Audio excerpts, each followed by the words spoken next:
ಕವಿಗೋಷ್ಠಿಯ ಅಧ್ಯಕ್ಷತೆಯಲ್ಲಿ ಮಾತನಾಡಲಿಕ್ಕೆ ನನಗೆ ತುಂಬ ಸಂಕೋಚ ಹಾಗೂ ಸಂಭ್ರಮ ಆಗ್ತಾ ಇದೆ. ನಾನು ಪಾಠ ಮಾಡುವುದಷ್ಟೇ ಹೊರತು ಸಾರ್ವಜನಿಕವಾಗಿ ಭಾಷಣ ಮಾಡಿದವಳಲ್ಲ. ಹಾಗಾಗಿ ಸರಿ, ಈ ಕವಿಗೋಷ್ಠಿಯಲ್ಲಿ 8 ಜನ ಕವಿಗಳು ತಮ್ಮ ಕವಿತೆಗಳನ್ನು ಪ್ರಸ್ತುತಪಡಿಸಿದ್ದಾರೆ. ಅಮ್ಮ, ಡಿಜಿಟಲ್ ಕಸರತ್ತು, ಕರುನಾಡ ವೈಭವ, ಬೆಳಕಿಗೆ, ನನ್ನ ನಾಡು, ಮನವಿಲ್ಲಿ, ಭ್ರಮನಿರಸನ ಹಾಗೂ ಅಮ್ಮ ಕಲಿಸಿದ ಭಾಷೆ. ಒಂದಕ್ಕಿಂತ ಒಂದು ಭಿನ್ನವಾಗಿರುವ ಬೇರೆ ಬೇರೆ ವಿಚಾರಧಾರೆ ಇರುವ ಕವನಗಳು ಇವು. ಪ್ರತಿಯೊಬ್ಬರೂ ಕವಿತೆಯನ್ನು ತುಂಬ ಗಂಭೀರವಾಗಿ ಪರಿಗಣಿಸಿದ್ದಾರೆ.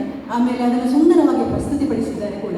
ಕವಿತೆಯ ಬಗ್ಗೆ ನಾನು ಹೆಚ್ಚು ಹೇಳೋದಿಲ್ಲ, ಯಾಕಂದರೆ ಪ್ರತಿಯೊಂದು ಕವಿತೆಯು ರೂಪು ತಾಳುವುದು ಅದನ್ನು ಓದುಗರ ಮತ್ತು ಅದನ್ನು ಕೇಳುವವರ ಮನಸ್ಸಿನಲ್ಲಿ.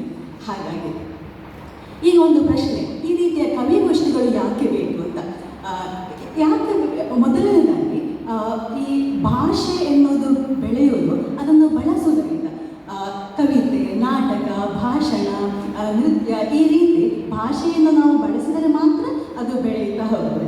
ಅದು ಅಲ್ಲದೆ ದಕ್ಷಿಣ ಕನ್ನಡ ಜಿಲ್ಲಾ ಸಾಹಿತ್ಯ ಪರಿಷತ್ತು ಎಲೆಮರೆಯ ಕಾಯಿಗಳು ಅಂತಾರಲ್ಲ, ಆ ರೀತಿಯ ಪ್ರತಿಭೆಗಳಿಗೆ ಪ್ರತಿ ವರ್ಷ ಅವಕಾಶ ಕೊಡುವುದನ್ನು ನಾನು ಗಮನಿಸ್ತಾ ಬಂದಿದ್ದೇನೆ. ಈ ವಿಷಯಕ್ಕೆ ನಾನು ನಮ್ಮ ಅಧ್ಯಕ್ಷರನ್ನು ತುಂಬ ಅಭಿನಂದಿಸುತ್ತೇನೆ.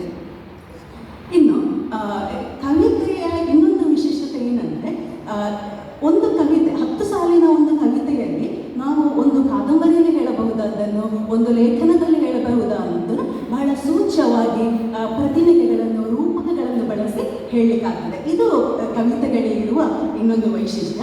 ಇನ್ನೊಂದು ವಿಚಾರ ಏನಂದರೆ, ನಾವು ಕವಿತೆಯೊಂದಿಗೆ ಬೆಳೆಯುತ್ತಾ ಬಂದವರು.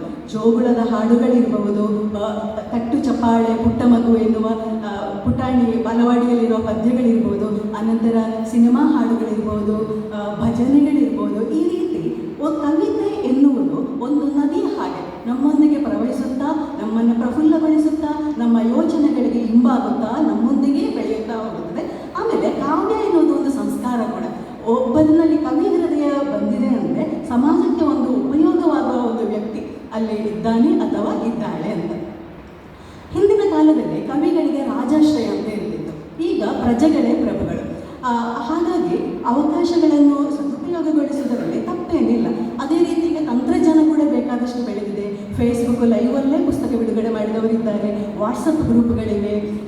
ಹೀಗಾಗಿ ಸುಮಾರು ಆ್ಯಪ್ಗಳಿವೆ. ಭಾಷೆಯನ್ನು, ಕನ್ನಡ ಭಾಷೆ ರಕ್ಷಿಸುತ್ತದೆ ಎನ್ನುವುದಕ್ಕಿಂತ ಅದನ್ನು ನಾವು ಧನಾತ್ಮಕವಾಗಿ ಕೂಡ ಬಳಸಿಕೊಳ್ಬೋದು. ಇದು ತಂತ್ರಜ್ಞಾನದ ವಿಷಯ ಆಯಿತು. ಆಮೇಲೆ ಅದು ಅಲ್ಲದೆ ಶ್ರೇಷ್ಠ ಸಾಹಿತ್ಯ ಮತ್ತು ಜನಪ್ರಿಯ ಸಾಹಿತ್ಯ ಇದರ ನಡುವೆ ತುಂಬ ನಾವು ವ್ಯತ್ಯಾಸ ಮಾಡುವುದು ತಪ್ಪೇನು. ಈಗ ಸಾಹಿತಿಗಳು ತಮ್ಮ ದಂತಗೋಪುರದಲ್ಲಿ ಇರುವ ಬದಲು ಜನಸಾಮಾನ್ಯರಿಗೆ ಸ್ಪಂದಿಸಬೇಕು, ಆಗ ಅದು ಜನರಿಗೆ ಹತ್ತಿರವಾಗ್ತದೆ. ಉದಾಹರಣೆಗೆ ಸುಬ್ಬರಾಯ ಚೊಕ್ಕಾಡಿ ಅಂತ ಕೂಡ ನನಗೆ ಮುನಿಸು ತರವೇ ಮುಗಿದು, ಅವರು ಸುಮಾರು ಪದ್ಯಗಳನ್ನು ಬರೆದಿರ್ತಾರೆ. ಈ ಪದ್ಯ ಜನರಿಗೆ ತುಂಬ ಜಾಸ್ತಿ ಹತ್ತಿರ ಆಗಿರ್ತದೆ ಅಂತ. ಆಮೇಲೆ ನನ್ನನ್ನು ಸೇರಿಸಿದ ಹಾಗೆ ಇಲ್ಲಿರುವ ಎಲ್ಲರಿಗೂ ಒಂದು ಸಾಹಿತ್ಯ ಕ್ಷೇತ್ರದಲ್ಲಿ ಸಾಧನೆ ಮಾಡಬೇಕು ಎನ್ನುವ ಆಸೆ ಇದೆ. ಅದಕ್ಕೆ ನಾವು ತುಂಬ ಮುಕ್ತವಾಗಿ ಪರಿಸರಕ್ಕೆ, ಅವಕಾಶಗಳಿಗೆ, ಅನುಭವಗಳಿಗೆ, ವಿಚಾರಗಳಿಗೆ ತೆರೆದುಕೊಳ್ಬೇಕು ಅಂತ ನನ್ನ ಅಭಿಪ್ರಾಯ.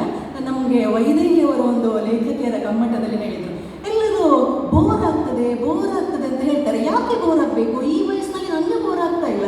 ನೀವು ಭಾಷಣ ಕೇಳಿ, ಕವಿತೆಗಳನ್ನು ಕೇಳಿ, ಜಾತ್ರೆಗೆ ಹೋಗಿ, ನಾಟಕ ನೋಡಿ, ಕಾದಂಬರಿ ಓದಿ, ಎಲ್ಲೆಲ್ಲಿ ಸೃಜನಶೀಲ ಮನಸ್ಸುಗಳಿವೆ ಅಲ್ಲೆಲ್ಲ ಸ್ಪಂದಿಸಿ, ವಿಚಾರವಂತರಾಗಿ ನೀವು ಪ್ರಫುಲ್ಲರಾಗಿರ್ತೀರ, ಇನ್ನೊಬ್ಬರಿಗೂ ನೀವು ಒಳ್ಳೆಯದನ್ನು ಹೇಳಲಿಕ್ಕೆ ಸಾಧ್ಯ ಆಗ್ತದೆ ಅಂತ.